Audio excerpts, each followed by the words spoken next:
First things first is I'm a realist. And in this video today, I want to talk to you about how to avoid starting a business that doesn't make money and how to start one that does. If you're anything like me, then you've probably been taught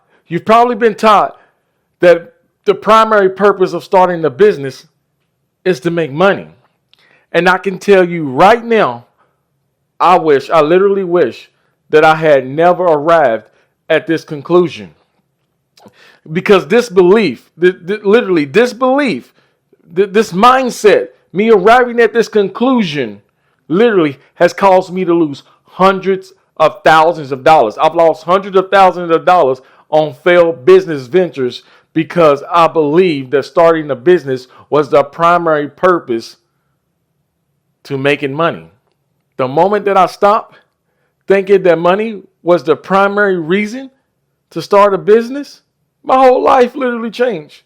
I literally went from making $10,000 a month to 40, 50, $60,000 a month. You can keep on counting, but it exponentially grew my income once I understood that the primary reason to start a business wasn't to make money. But before I can explain to you how this shift in mindset literally quadruple my income, you must first understand the purpose of money. But before you can understand the purpose of money, you must understand what money is and why money exists. See, money is just a medium exchange of value, meaning if you give me something of value, whatever I give back to you must be equal in value or greater. Meaning you would not trade me your iPhone for a flip phone. If I gave you a flip phone, you wouldn't trade me your iPhone for a flip phone, but you might trade your iPhone for an iPhone 15 or whatever the latest iPhone out. I think the iPhone 15, the latest iPhone 15 out, you would trade me your iPhone 15 if you had an iPhone 10. But you would not trade me a flip phone for your iPhone because that's not a medium of exchange. They don't have equal value, or the value is not more. Money is also a store of value. Think about it like this. If you had a safe, and in that safe you had money, you had jewelry, you had all type of valuable things. But let's say everything in that safe adds up to about $200,000. Then the value that is stored in that safe is worth $200,000. Meaning, therefore, you have $200,000 worth of stored value in that safe. And just like the safe has a stored value, so does the money in your pocket. Yes, the money in your pocket. This $20 bill right here in my pocket has a stored value of $20. Meaning I can go buy anything that's worth $20 with this stored value, which represents $20. This piece of paper has a stored value of $20. Again, that means I can go buy anything because stored in this piece of paper is a value of $20, meaning I can go exchange this for $20 worth of goods. $20 worth of products, $20 worth of food, whatever it is, right? Money is nothing but a medium of exchange and a storehold of buying power. It stores buying power. Money allows you to buy things. That's what it essentially is. Money just stores buying power. It's a medium of exchange that allows you to change some things for other. Okay, Donnie. Okay, Donnie. I get it. I get that money is an exchange of value. I get that it stores buying power. But to buy what, Donnie? To buy things that solves your problems. That's what money is. See, right now you see money in paper form. But back in the Stone Age, money didn't exist in paper form. Back in the Stone Age, money was whatever you had that was valuable. Meaning if you had a cow or something to eat, that was probably valuable. If you had weapons to protect yourself, that was probably valuable. And if I needed weapons because I needed protection and I had cows, I would go exchange you how many ever cows you would take for your weapons. And now that I have weapons, I can solve the problem of the threat. All I'm saying is that money in any form, when it is being exchanged, it's being exchanged to solve a problem. Again, the purpose of money is to solve a problem. You can't solve a problem without money. You literally can't solve a problem without money. If you think I'm joking, try to solve a problem without money. If your AC goes out, it costs money to get it fixed. If you don't want your breath to stink, you got to go buy toothpaste and a toothbrush. If you don't want body odor to be coming off of you, you have to buy some soap. If you want to travel faster, you got to go buy a car or Uber somewhere. No matter what it is, it costs money to solve a problem that you have. So if you plan to have a successful business, you have to solve a problem because solving problems create money. Here's why most businesses are not successful. It's because most business owners go and start a business to solve their own problems instead of other people's problems. And the only way to get money from people is to solve their problems. See, but if you start a business only to solve your problems, then you're starting a business with the intent to fail. Because the only way you can get money from people is by solving their problems, because money solves problems. But instead, here's what we go and do. See, because when you go and start a business only to make money, then when you see an opportunity or anything that remotely pops its head up that gives you an opportunity to only make money and not solve problems, you chase it. See, a lot of people see opportunities online and hear about new trends and think, oh, I can go do that and make millions and millions of dollars. And they go and mimic what other people are doing, believing that they're doing it just to make money.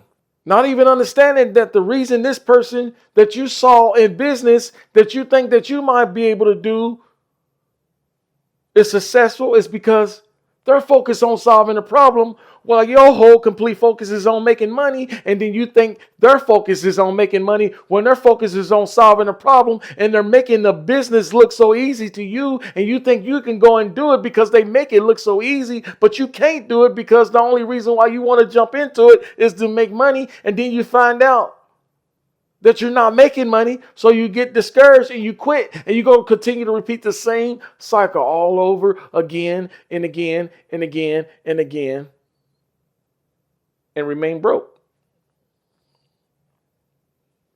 See, when you jump into a business just to make money without understanding the problems you are solving, you're setting yourself up for failure. Let me say it again. When you jump into a business, when you jump into business, period, just to make money without understanding the problem you are solving, you're literally setting yourself up for complete failure. Failure becomes inevitable. Most unsuccessful businesses always have one thing in common. They lack a clear understanding of the problems their product or service solves. See, most people are just selling stuff and they don't even know why. Let me ask you a question. If you are an entrepreneur right now, or a small business owner, and you are in business, do you know the problem that your product solves? Do you know the solution that your product or service provides? Because if you don't know the answer to that question, I suggest you stop watching this video right now and go figure that out, and then come back and watch the rest of this later. Because if you do not know the problem that your product solves or the solution that it is, then there's no way you could be advertising that to a specific audience, because you don't even know the solution in which you're providing, and in which audience you're providing that solution to.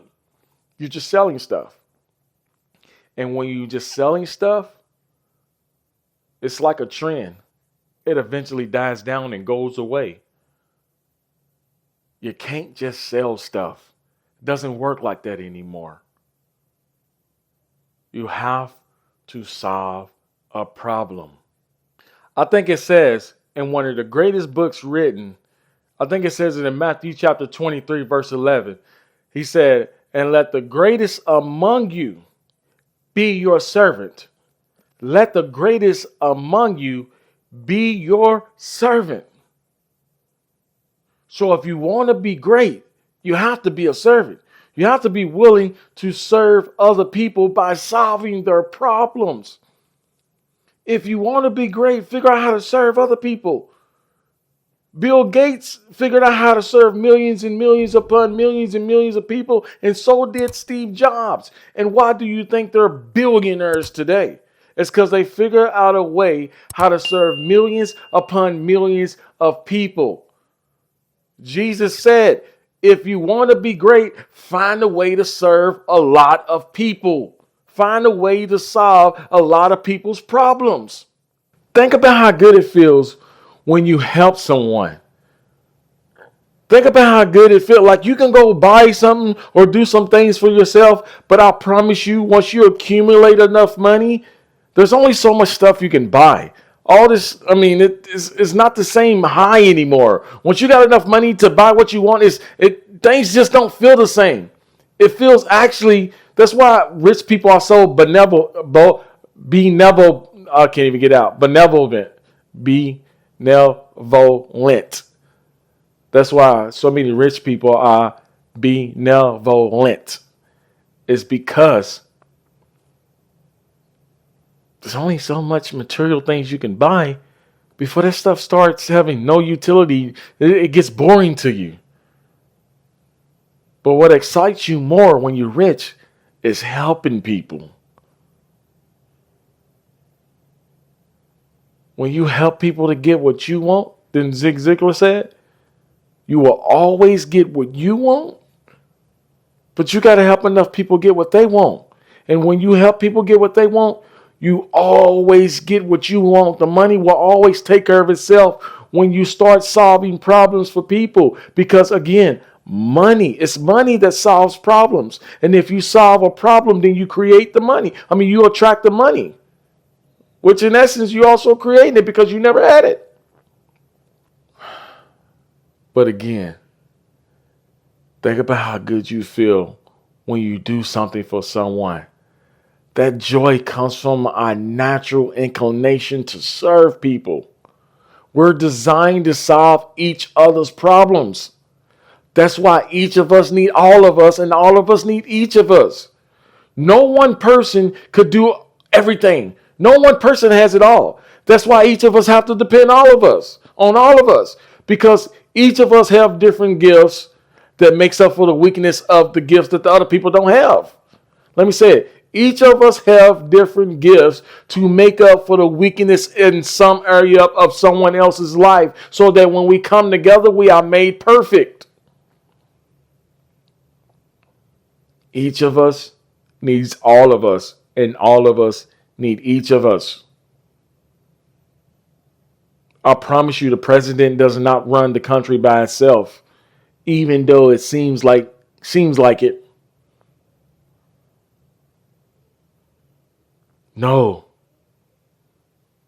We're all being helped in some way, shape, or form by someone. Just take a look around. Everything, just take a look around. If you take a look around right now in your surroundings, somebody helped you. Whether it was the bed that they made, whether it was the clothes they got on your back they made, the shoes on your feet, the device that you're listening to this camera on, somebody else did it. Somebody else made that. Each of us need all of us, which is why no one person could do everything. But anyways, see, now that you know It takes money to solve problems. Now you know that you need to create a business that solves a problem and not a business that solves your problem. You need to create a business that solves other people's problems because it's other people who got your money in their pocket. And the only way to get that money out of their pocket is to solve a problem for them. And if you're solving a problem for them, they will happily hand over their hard earned cash to you. And now that we understand that, let me give you the 4 steps to creating a successful business. Step number 1 is you got to identify your audience, meaning you got to identify who is it that you want to help. What group of people do you want to help? Do you want to help people in the financial industry? Do you want to help people solve their money problems? Have you ever heard of a guy named Wall Street Trapper? If not, go look him up on Instagram and follow him. Because he's helping people to solve money problems by teaching people how to invest in the stock market. That's a problem he's solving. He's solving people's money problems by teaching them to invest in the stock market in order to create wealth using their money instead of creating wealth using their time. He's solving a problem for them. The same as Earn Your Leisure, giving financial, creating an environment that gives people financial literacy, a financial education that we're not giving in school. These people are solving problems.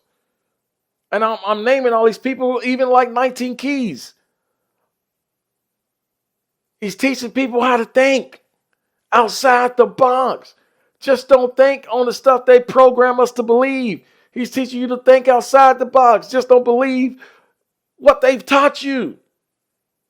Number 1 is, again, figure out the people you want to solve problems for. Who do you want to solve problems for? You want to solve problems for people who are looking for homes? You want to solve problems for people who are looking for better health?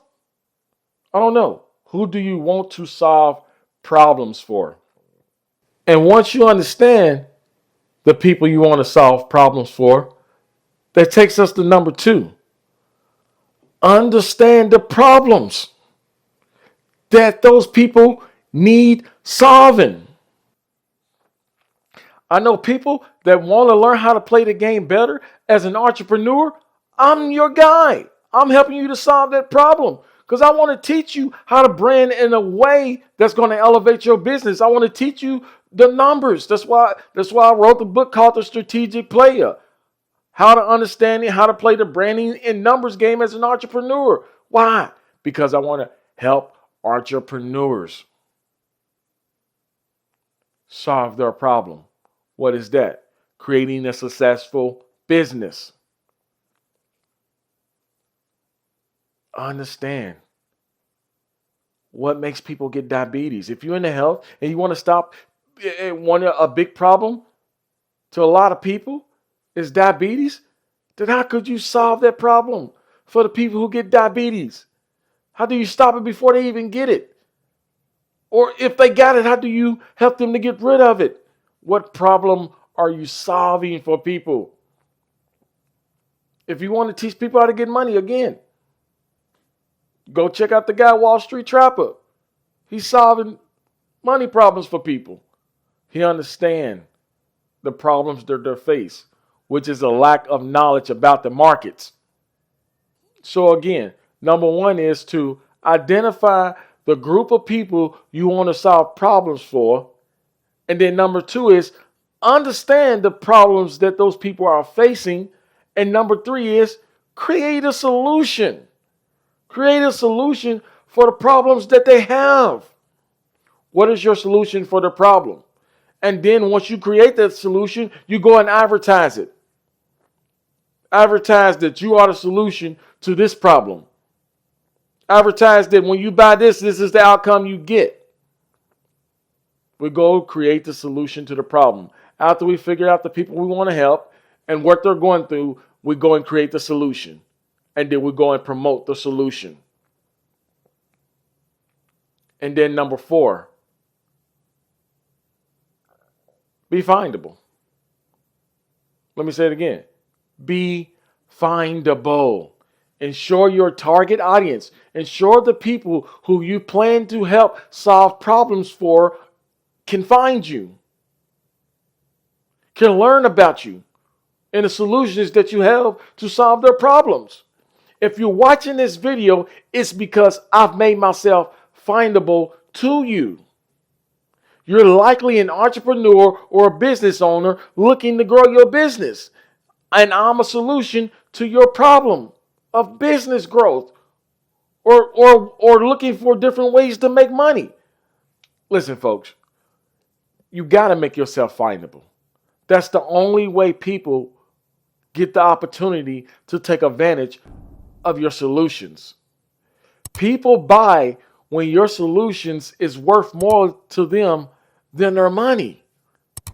When price exceeds value, people buy. When value exceeds price, people buy. Let me say it again. When value exceeds price, people buy. Let me say it like this. When people believe that the solution that you are offering is worth more to them than their money, they easily hand over their money to you because you're solving a problem to them that is worth more than the money in their pocket. And I told you, the only way to grow a business and to make sure your business is 10x and 20x and 100x is to get money out of people's pockets. And the only way to get money out of their pocket is to solve their problems because, again, it takes money to solve problems. So if you're not solving a problem for people, then you're not going to get their money. And if you don't get their money, there's no way your business could grow. So focus on solving problems for people and not on starting a business just to make money. Because if that's why you're starting the business, you're never going to succeed. Or it's going to be very, very, very, very, very, very hard to. Well, that's all I have for you today. And the goal, as always, is to learn at a rapid pace so that you can become a strategic player in this game called life. Until next time, I'll see you.